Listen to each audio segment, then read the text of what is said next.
podcast da MIT Technology Review Brasil.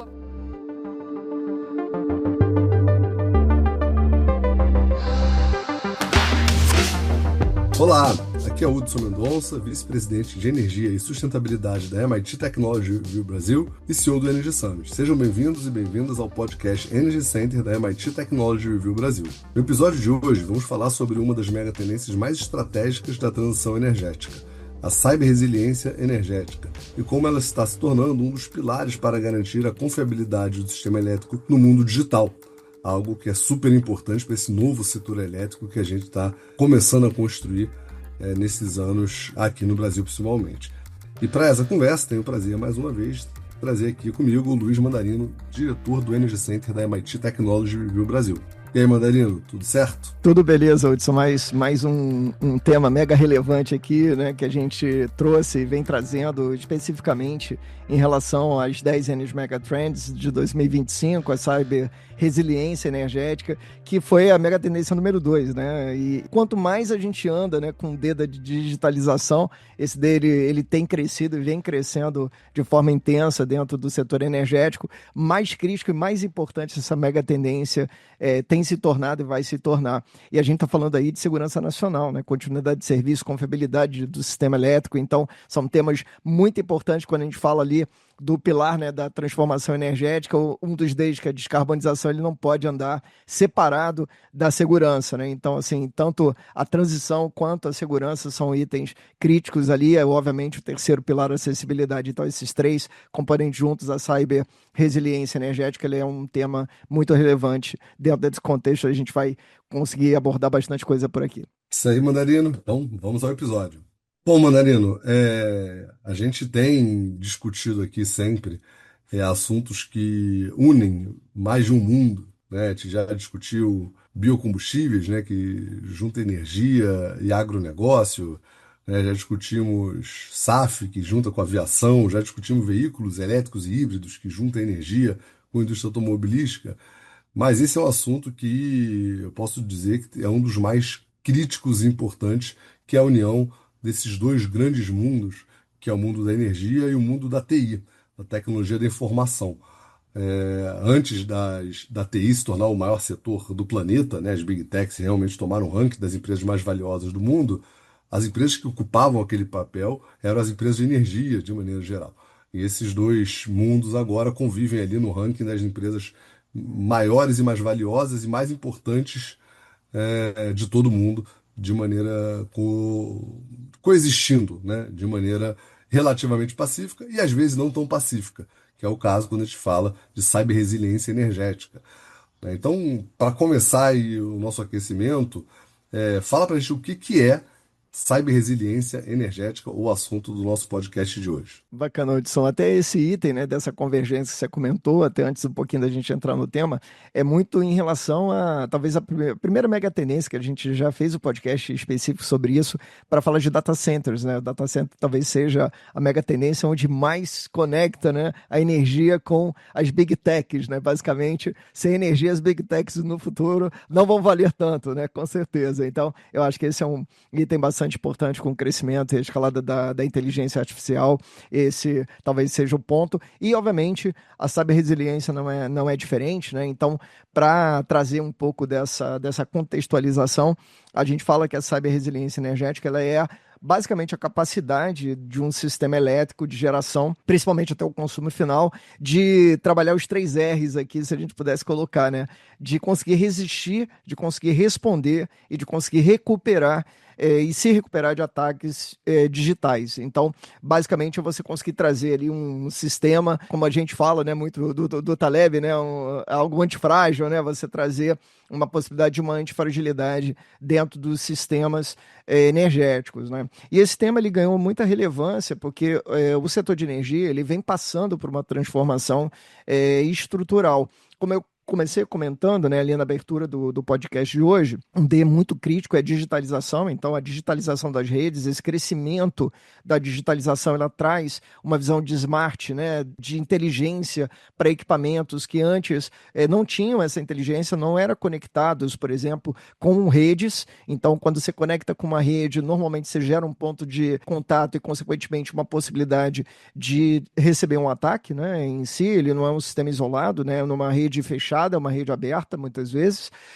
Uma integração entre os sistemas de tecnologia da informação e tecnologia operacional, que a gente fala da convergência IoT, que é algo muito importante, porque até então os sistemas energéticos eles eram muito baseados em tecnologias operacionais e não em tecnologias da informação. Então, quanto mais digital passa a ser um sistema energético, ele passa a ter maior convergência e integração entre esses dois mundos, o IT e o OT.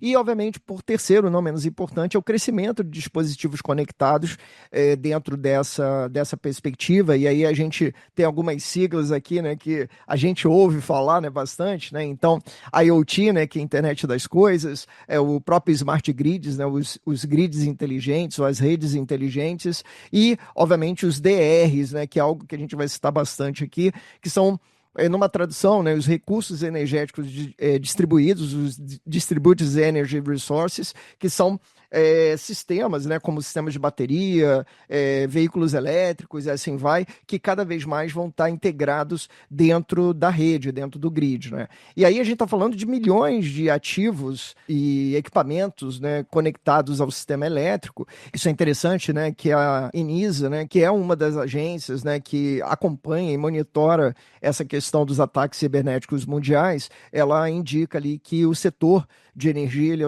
um dos setores mais atacados, né, ou que mais visados aí pelos hackers dentro disso, né? Então isso traz ali uma importância de que você precisa ter, né, uma questão, quanto mais você vai deixando a infraestrutura física conectada, maior é a propensão e a possibilidade de você ter ataques que podem prejudicar ali e trazer, né, não só prejuízos monetários, mas também prejuízos à população, né? Então, algo crítico e muito importante dentro do contexto atual. Então, Mandarino, isso que você mencionou, a gente tem visto, né, o setor da energia é um setor crítico. A gente tem visto aí, recentemente os ataques cibernéticos e os físicos às estruturas de energia, e você vê a confusão que acontece no mundo quando isso acontece, né? Então, de fato, para quem tem más intenções, né, os hackers maliciosos, sem dúvida, a energia é um grande alvo para eles mostrarem aí a sua capacidade, né, de causar danos, né? E, obviamente, as empresas de energia têm uma preocupação crítica, como você mesmo mencionou, né? A energia é algo que é fundamental para a soberania dos países, dos lugares, é crítico em todos os sentidos. Então, prevenir os ataques cibernéticos é super importante. Mas, Manuel, eu queria que você falasse para a gente um pouco mais, assim, por que neste momento isso está sendo tão importante, né? Isso é uma preocupação que não é de hoje, né? Vocês têm esforços de TI aí desde a década de 50, 60, né? E tem crescido muito no início dos anos 2000, realmente a TI, né, com a revolução da internet, cresceu muito importante, mas hoje em dia isso está ganhando uma proporção enorme, muito maior do que em outros períodos. Então, por que isso se tornou agora um assunto tão crítico, tão importante, virou uma mega tendência no nosso relatório? E se você puder falar também um pouco de casos reais, né, que já levantaram a importância desse tema, compartilhe aí com a gente. Perfeito, Hudson. Na verdade, hoje, né, se você colocar, a gente está vivendo talvez a tempestade perfeita, né? Porque você tem dois movimentos simultâneos que eles são muito importantes e que estão gerando e vão gerar cada vez mais esse impacto, né? E a importância, né, de você ficar atento à questão da resiliência. O primeiro é o que a gente fala de aumento dessa superfície de ataque. Imagina que a gente hoje está conectando bilhões, né, de equipamentos dentro da rede, transformando esses equipamentos em equipamentos, por exemplo, smart, né, que estão conectados, né, à internet ou que têm alguma alguma conexão com uma rede, né, por exemplo. Então isso traz, né, uma possibilidade de você ter ponto de vulnerabilidade. Então, se antes você tinha 1 ponto, 1.000 pontos, 1 milhão de pontos, agora 1 bilhão de pontos, você aumenta a probabilidade de você ter um sistema que em algum desses pontos ele não está protegido e, consequentemente, você consegue passar e entrar e gerar ali algum ataque como um todo, né? Além disso, né, obviamente, né, não só esse crescimento, mas e esse crescimento ele é galgado no que eu comentei anteriormente, né, na questão dos recursos energéticos distribuídos. Então você tem baterias, você tem os veículos elétricos, os smart meters, né? Então, que é uma tendência muito grande, né? Você ter medidores inteligentes, o próprio sistema solar distribuído, ele necessita que você tenha um smart meter, né, incorporado, e quanto mais inteligência você consegue colocar, obviamente melhor a integridade dessa rede, né? Esse consumo da rede, ele passa a estar mais estável, né? E, por conseguinte, uma das mega tendências também somadas aqui, né, que a gente colocou, que era a mega tendência 6, que é VPPs, que a gente vai falar mais à frente, é exatamente essa questão. A VPP também entra muito forte dentro desse aumento da superfície de ataque. E o segundo item, né, não menos importante, é obviamente a dependência do setor energético, do setor elétrico, principalmente dentro da vida moderna, né? A tendência é que você eletrifique cada vez mais o mundo, né? O mundo, ele é um mundo que está ficando cada vez mais eletrificado, né? A gente tem uma conexão direta entre IDH e consumo energético. Então, obviamente, com a prosperidade, com o crescimento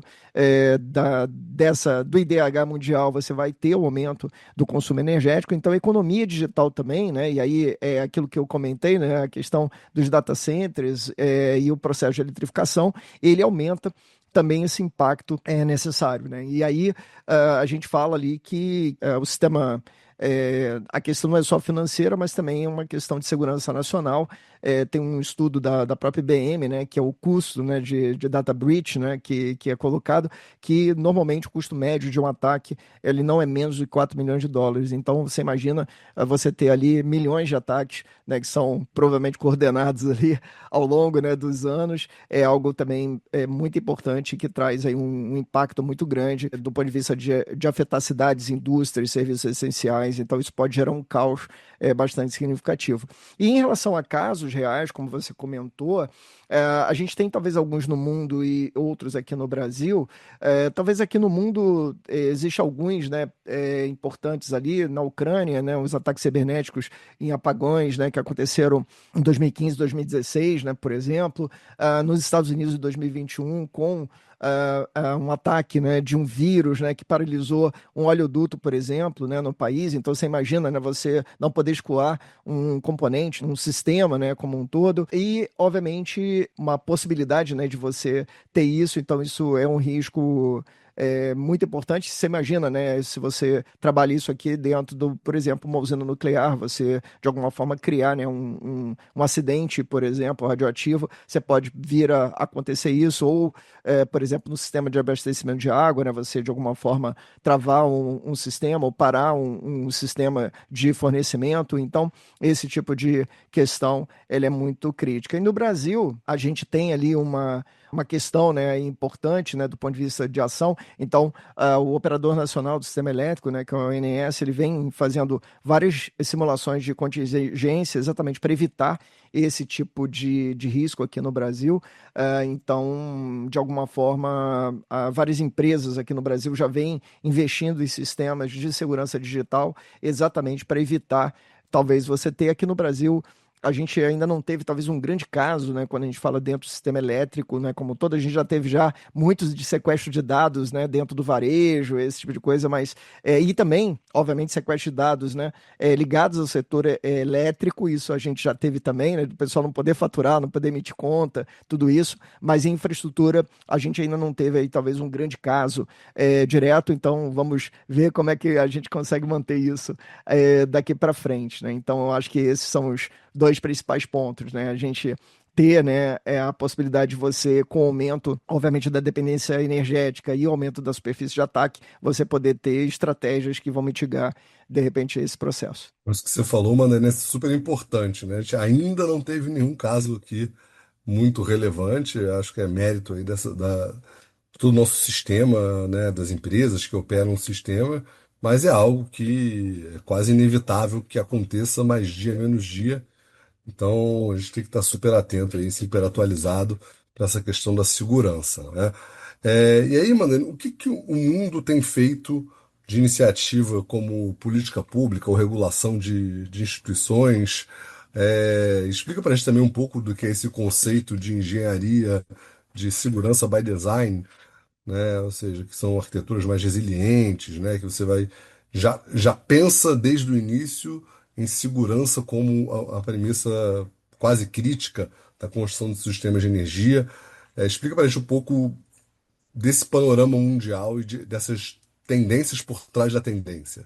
Não, perfeito. Isso é um ponto que você levantou, Hudson, que é muito importante, né? Que assim, é não deixar a porta ser arrombada para você já criar talvez uma segunda porta ali, né? Uma segunda infraestrutura de solução. Então, essa questão, né, de você ter essa engenharia, né, esse design para segurança, ou alocado à segurança, ou focado em segurança, ele é muito importante, né? A segurança ela já nasce como um atributo do próprio projeto e não da operação, né? Então, porque até então muitas vezes isso era o que é o normal, né? Você pensar na segurança operacional, mas não na segurança do projeto original. Então, e muitas vezes, né, essa segurança ela é até um pouco mais ampla, né, quando a gente debate isso, porque muitas vezes os equipamentos, sistemas, os processos de produção, principalmente dessas grandes infraestruturas energéticas, elas e os chips, né, por exemplo, eles são produzidos em determinados países, né? Então a gente não tem uma distribuição homogênea, né, desse recurso, dessa tecnologia, por exemplo, dessas tecnologias. Então você pode ter, muitas vezes, algo que pode ser embedado, né, ali dentro de um equipamento e que isso só vai ser ativado posteriormente em algum momento, né? Você já tem quase um vírus latente ali, né? Ele está ali dormente, né? A possibilidade do ataque ele está de alguma forma incorporado dentro do equipamento como um todo, né? Então isso traz, né, uma importância desse secure by design muito grande, né, de você incorporar isso dentro do projeto. E aí existe, né, talvez dentro dessa visão, como você falou, né, da importância de você ter uma legislação, né, colocada dentro disso, ou pelo menos uma visão mundial, né, um alinhamento mundial quanto a essa questão, né, definir níveis de exigência global para a segurança de ativos energéticos. Existem duas grandes, né, iniciativas, né, que é uma puxada pela União Europeia e outra puxada pelos Estados Unidos, pela América do Norte, que são dois protocolos, né, que eu diria ali de referências, né? Então, o europeu, que é o NIS 2, que ele, de alguma forma, traz, né, algumas obrigações, né, expandidas para setores críticos, ele existe um reporte obrigatório de incidentes, ele responsabiliza a alta gestão por qualquer questão de ataque, né, referente, então isso traz ali uma importância da empresa, né, e da corporação ficar atenta e introduzir os sistemas necessários para que você mantenha essa cyber-resiliência em dia, e a NEC CIP, né, que é o outro protocolo, que ele é mais focado especificamente no caso dos Estados Unidos, né, e na América do Norte, focado no setor elétrico, e ele define padrões bastante rigorosos de segurança na cadeia como um todo, né, da geração elétrica, né, na geração, transmissão, distribuição. Então isso traz ali uma importância muito grande quanto a essa questão. E aí existe, né, algumas iniciativas do MIT, né, o CSAIL e o TRE, né, o MIT RE, né, no caso, que lideram algumas pesquisas nessa área, né, de arquiteturas resilientes, de detecção de anomalias, por exemplo, de proteção, principalmente dos sistemas que gerem o controle, né, operacional de sistemas, eu diria ali, sistemas industriais, por exemplo, né, que é o caso, né, dos sistemas elétricos, como o sistema SCADA, que é muito comum, IoTs, por exemplo, conectados aos setores de energia. Então, de alguma forma, a ideia é que você possa, com essas iniciativas e esses programas, elevar esse padrão global de confiabilidade como um todo, né? E aí a gente fala muito que duas pontas, né, são muito importantes dentro desse item da cyberresiliência, que é a ponta ponta corporação e a ponta da inovação, né, que a gente fala, né, que é a ponta das startups, né? Então tem muito espaço. Primeiro, né, as corporações são críticas nesse processo porque os sistemas estão ligados a uma corporação via de regra e, obviamente, as startups, eu acho que tem um papel muito importante ali para alavancar, né, soluções interessantíssimas aí para trazer ainda mais resiliência para o grid. Mandarino, eu acho que você acabou passando por diversos pontos que são importantes da integração, né, de todos os atores nesse grande esforço de manter os sistemas elétricos seguros. E aí você levantou um ponto das startups. Em geral, os investimentos na área de energia, elas são investimentos muito grandes, né? Quando a gente fala da infraestrutura física da energia, são centenas, dezenas de milhões ou até bilhões de dólares investidos para você fazer uma usina e começar a entrar em operação. Quando você vai para esse mundo digital, você consegue ter soluções que conseguem, obviamente, demandar bilhões ao longo do tempo, mas consegue começar menores, né? Um pedaço de um sistema, uma solução específica para um problema de TI, né? Que vai se expandindo e se tornando grandes empresas de tecnologia, mas dá para começar também pequeno. E aí eu queria que você falasse para a gente qual o papel que as startups podem ter, né? A gente fala aqui muito sobre uma comparação entre qual o caminho da mudança geral, da transformação energética comparado com a revolução da internet e o papel que as startups fazem em cada uma das duas pontas é bem diferente, mas nesse caso tem espaço para startups atuarem, desenvolverem e serem atores chaves.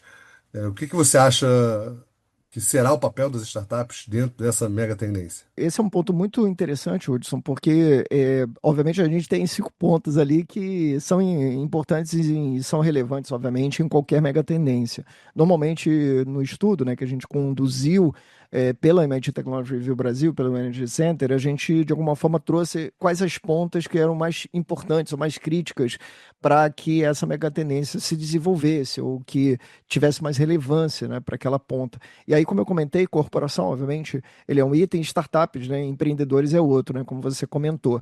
E aí, eu acho que você foi bem assertivo no ponto que você trouxe, que é a questão dessa convergência digital. Então, você tem muita possibilidade de soluções de integração, por exemplo, que a gente fala, né, de integrar a IT e OT dentro desse contexto, deixar os ambientes, né, e esses equipamentos smart, e para equipamentos que não são smart, né, você trazer soluções digitais que possam deixar eles smart e reduzir, obviamente, esse capex de troca, né? Você imagina você trocar bilhões de equipamentos, né? Por exemplo, de medição elétrica, por exemplo, no sistema residencial, se você consegue trazer uma solução que você transforma aquele sistema mais analógico no sistema digital, por exemplo, que você consegue captar essas informações, pode ser algo muito interessante. Tem muita startup trabalhando isso, por exemplo, né? Conseguir, por exemplo, atuar, né, e desenvolver micro-redes, microgrids, por exemplo, né, impactar e trabalhar fortemente essa parte, né, dos equipamentos, né, dos DRs, né, e das VPPs também. Então, isso eu acho que é algo que as startups têm trabalhado bastante, essa integração dos ativos, né, e dos recursos energéticos e conseguir construir, né, a parte da digitalização do sistema. Então, tem muita startup que trabalha muito essa visão dos gêmeos digitais, por exemplo, de sistemas elétricos, né, transformar e conseguir construir essa visão. Outra questão, né, que cresceu muito relevância, e as startups hoje têm botado muita energia para isso, que é a própria inteligência artificial, né, criar algoritmos de otimização energética, né? Então esse é outro ponto que a convergência e a cyberresiliência pode trazer aí de forma bastante intensa e, obviamente, a gente tem muitas grandes startups importantes dentro do setor de cibersegurança mundial. A gente tem alguns polos de excelência mundiais em cybersecurity, por exemplo, o próprio Israel, né? Hoje é um grande centro, né, de cibersegurança mundial, né, que exporta tecnologias de cibersegurança. Então, a gente vê ali, talvez, esses 3 itens, né, esse processo de conectividade, né, como é que você, com o aumento da conectividade, construir sistemas que viabilizem esse tipo de ação. O segundo, né, como é que você consegue introduzir, né, e coletar essas informações para transformar os sistemas smart e conseguir gerar insights, né, para tomada de decisão do setor. E por último, não menos relevante, talvez hoje o santo graal aí da cyberresiliência é introduzir os algoritmos de IA para conseguir antecipar possibilidades de apagão, poder antecipar riscos, rodar, né, sistemas de risco, né, para detecção de risco e fazer isso talvez no mundo digital, né, entender e digitalizar o sistema físico e a partir daí você conseguir construir essas perturbações nesse sistema de modo que você consiga detectar o que pode vir a acontecer de ruim e a partir daí tomar uma decisão física mais assertiva e um custo otimizado, né? Então acho que talvez esses itens aí são itens hoje bastante importantes das startups, né? De trabalharem nessa questão de trazer mais eficiência para dentro do sistema e, obviamente, mitigar talvez os riscos, né, dos ataques e dos cyberataques. Não, excelente, Mandarino. Acho que essa mega tendência, não à toa, ela é a número 2 ali da nossa publicação construída através das informações, dos debates do Energy Summit de 2025, é tão importante, né? Eu acho que a gente conseguiu passar aqui um pouco da dimensão do problema e de alguns caminhos para solucionar e para a gente manter aí um setor de energia, um setor energético seguro e resiliente em todas as suas características. Bom, então vamos agora para o nosso momento Energy Bits para a gente continuar nossa conversa através das dicas. Vamos lá?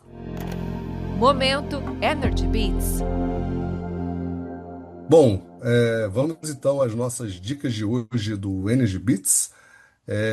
A minha dica, na verdade, são 3 dicas diferentes, né? São 2 relatórios mundiais que mostram realmente como todos estão olhando para o assunto com lupa, com atenção e a importância desse assunto. Um é um subrelatório, na verdade, é o terceiro relatório de uma série do Conselho Econômico Mundial, né, do World Energy Council. O relatório como todo, é um projeto como todo, a série é sobre financiamento à infraestrutura energética resiliente. E o terceiro relatório fala exatamente sobre isso, né? The Road to Resilience, Managing Cyber Risks. Então, ele fala sobre os riscos cibernéticos para manter uma infraestrutura energética resiliente. Então, é um relatório super legal, super conectado com o assunto que a gente falou aqui, com vários insights interessantes, com vários dados importantes.